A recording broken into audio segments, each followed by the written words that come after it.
भारत और स्वीडन ने संबंधों को रणनीतिक साझेदारी का दर्जा दे दिया।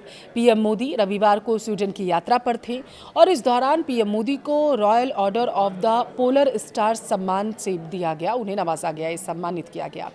और इस दौरान रक्षा, एआई, स्वच्छ ऊर्जा पर सहयोग पर चर्चा विस्तार से की गई है। अब इससे भारत के विकास की गति कैसे बदल जाएगी, कैसे बल मिलेगा, इसे भारत को क्या फायदा होगा। पीएम जब स्वीडन में मौजूद थे तब क्या खास हुआ, क्यों यह यात्रा बेहद महत्वपूर्ण मानी जा रही है। वीडियो को लास्ट तक देखिए, इसे डिकोड करते हैं। नमस्कार, आपके साथ मैं पल्लवी रविंद्र सिंह। देखिए, भारत और स्वीडन के रिश्तों को नया आयाम मिल चुका है। भारत और स्वीडन के संबंध अब रणनीतिक साझेदारी पर पहुंच गए हैं। प्रधानमंत्री मोदी और स्वीडन के पीएम उल्फ क्रिस्टरसन के बीच रविवार को व्यापार, प्रौद्योगिकी, रक्षा, अन्य प्रमुख क्षेत्रों पर वार्ता हुई है। इसके बाद भारत और स्वीडन ने अपने द्विपक्षीय संबंधों को रणनीतिक साझेदारी के स्तर पर तक ले जाने पर सहमति जता दी है। 2 दिवसीय यात्रा पर स्वीडन पहुंचे पीएम मोदी को भारत स्वीडन संबंधों में उनके असाधारण योगदान और दूरदर्शी नेतृत्व के लिए royal order of the polar star degree commander grand cross सम्मान से भी नवाजा गया है। प्रतिनिधिमंडल स्तर की वार्ता के दौरान दोनों प्रधानमंत्रियों ने भारत स्वीडन संबंधों के सभी पहलुओं की विस्तार से समीक्षा की।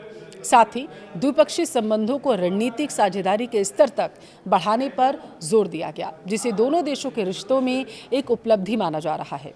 बताया जा रहा है कि क्रिस्टन्स के साथ संयुक्त संवाददाता सम्मेलन में प्रधानमंत्री मोदी ने कहा कि हर क्षेत्र में बढ़ते सहयोग को देखते हुए संबंधों को रणनीतिक साझेदारी के स्तर तक ले जाना बेहद महत्वपूर्ण है और ये एक निर्णायक पहल साबित होगा।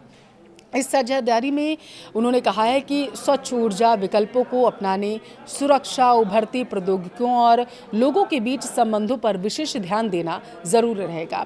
यह प्रधानमंत्री ने यह भी कहा है कि कृत्रिम बुद्धिमत्ता यानी कि एआई, स्वास्थ्य प्रौद्योगिकी और इसके अलावा हरित परिवहन जैसे क्षेत्रों में दोनों देशों के बीच सहयोग की भावनाएं व्यापक रूप से सामने आई हैं, जो दोनों देशों के लिए ही बहुत ज़्यादा फायदेमंद रहेंगी।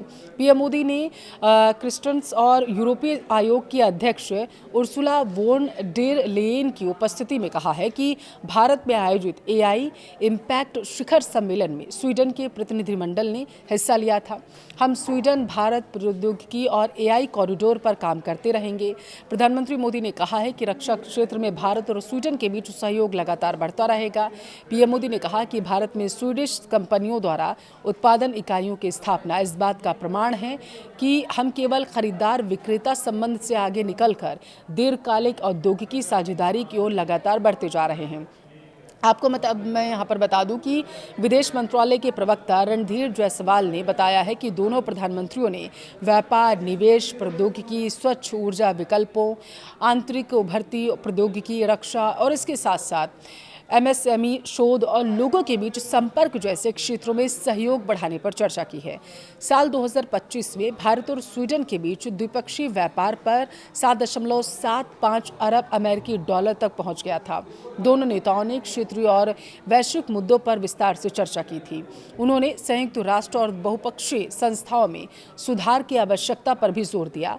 बहुपक्षीय मंचों पर सहयोग आगे बढ़ाने पर सहमति इस मीटिंग में बनी है, जो रविवार को हुई थी। बैठक में स्वीडन की क्राउन प्रिंसेस विक्टोरिया भी शामिल हुई थी।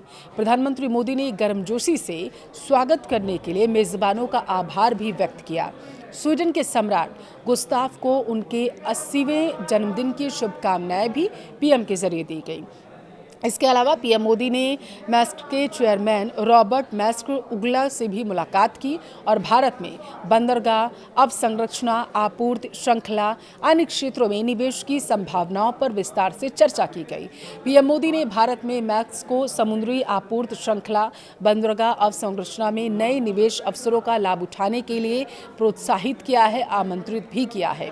पीएम मोदी ने स्वीडिश कंपनियों से विनिर्माण, ग्रीन हाइड्रोजन मिशन, स्वच्छ ऊर्जा, अन्य क्षेत्रों में भारत में अपनी मौजूदगी बढ़ाने की अपील की है। पीएम मोदी ने क्रिस्टन्स के साथ चुनिंदा स्वीडिश उद्योगपतियों और कंपनियों के प्रमुखों से भी मुलाकात की। इस दौरान उन्होंने भारत में तेजी से हो रहे आर्थिक बदलावों, निवेश के बढ़ते अवसरों को भी रेखांकित किया है। तो कुल मिलाकर ये बैठक भारत के लिए बेहद महत्वपूर्ण मानी जा रही है।